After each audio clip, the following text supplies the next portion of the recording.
Have you ever wondered if the universe has a fit-in speed limit? Now, I'm not talking about cars on a highway or even light traveling through a vacuum. I mean a fundamental, built-in limit on how fast something can continuously grow. Well, today, we're exploring a concept that is practically woven into the very fabric of nature, finance, and mathematics.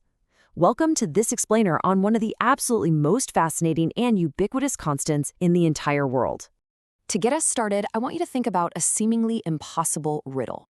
What on earth connects a multi-billion-dollar tech initial public offering, a gambler pulling the lever on a casino slot machine, and the humble savings account at your local bank? I mean, on the surface, these seem entirely unrelated, right? One's corporate finance, one's pure random probability, and the other is just personal wealth.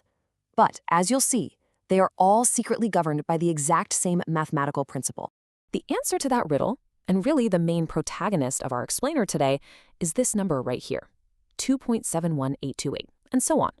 This is the famous mathematical constant known simply as E.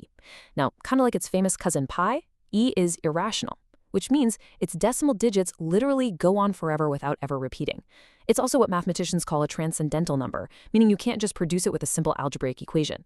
But way more importantly than how we classify it, E is the secret engine of continuous growth. Section 1, Bernoulli and the bank. Okay, let's dive right into this. To truly understand where this magic number comes from, we actually have to travel all the way back to 1683. The brilliant Swiss mathematician Jacob Bernoulli wasn't even looking for a fundamental constant.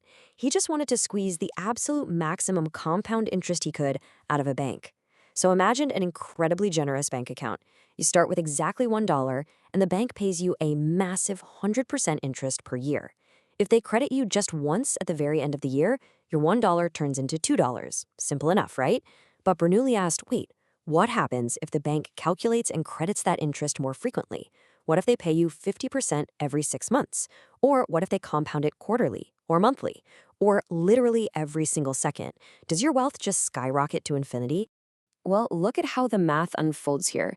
If you compound quarterly, you get $2.44. Monthly, you're creeping up to $2.61. Even if you compound daily, 365 times a year, you only get to about $2.71 and change.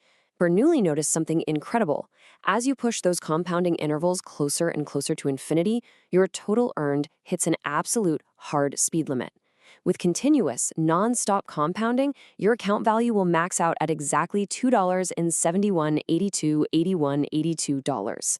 That limit, as your compounding intervals become infinite, is the very number we now call E. Section 2. The historical journey of E. Let's trace how this idea spread.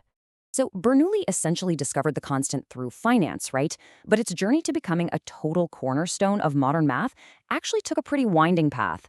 If we look at the timeline, the fingerprints of E actually first show up a bit earlier, back in 1618. They appeared in an appendix of a work on logarithms by John Napier. Now, Napier didn't officially recognize the constant himself, but he published a list of natural logarithms that completely relied on it. Then, as we just saw, Bernoulli formalized the limit for continuous compounding in 1683. But it wasn't until around 1727 that the legendary mathematician Leonhard Euler stepped in.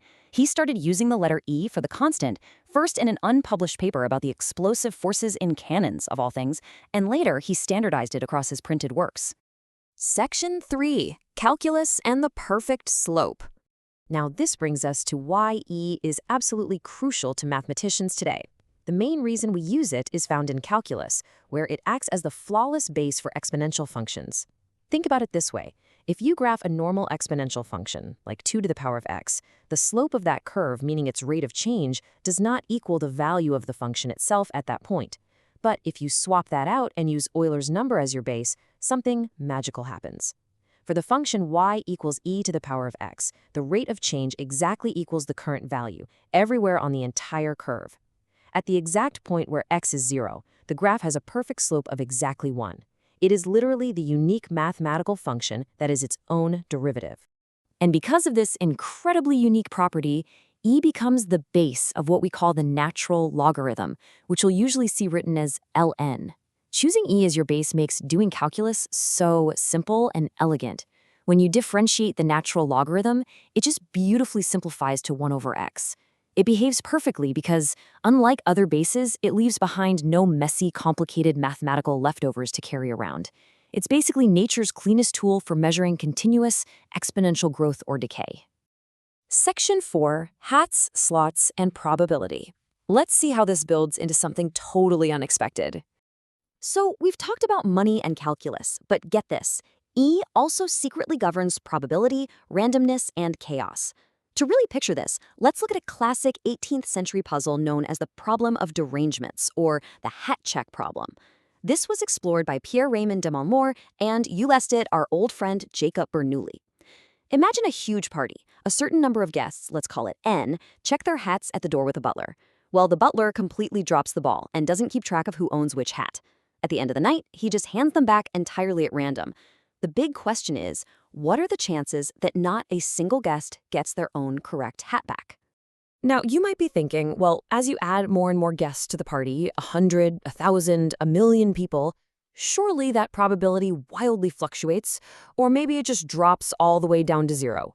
Actually, scratch that, it doesn't do either. As the number of guests grows toward infinity, the probability that absolutely no one gets the right hat stabilizes at exactly 1 over E, which translates to roughly 36.79%. Isn't that wild? And hey, remember that slot machine from our riddle at the very beginning? This exact same probability applies to what we call Bernoulli trials. Suppose a gambler plays a slot machine that has a 1 in 100 chance of winning, and they sit there and play it exactly 100 times. As those odds and the number of attempts grow larger and larger, the chance that the gambler hits a total losing streak, losing every single bet, approaches that exact same mathematical limit, 1 over E, or 36.79%. It's literally the constant of expected randomness. Section 5, Euler and Mathematical Beauty. Let's elevate things to a slightly more cosmic scale for a minute.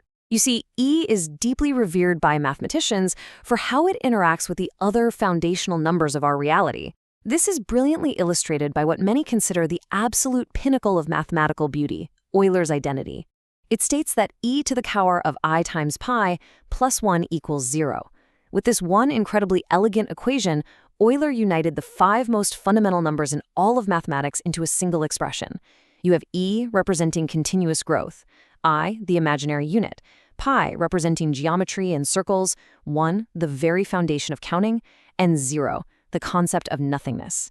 It's just a profound, almost poetic connection between seemingly totally disparate mathematical universes. Section 6, the constant in pop culture. Let's bring this back down to Earth. Because of its massive structural importance, E has actually escaped pure academia and become heavily embedded in modern tech culture. It's a massive favorite inside joke for engineers.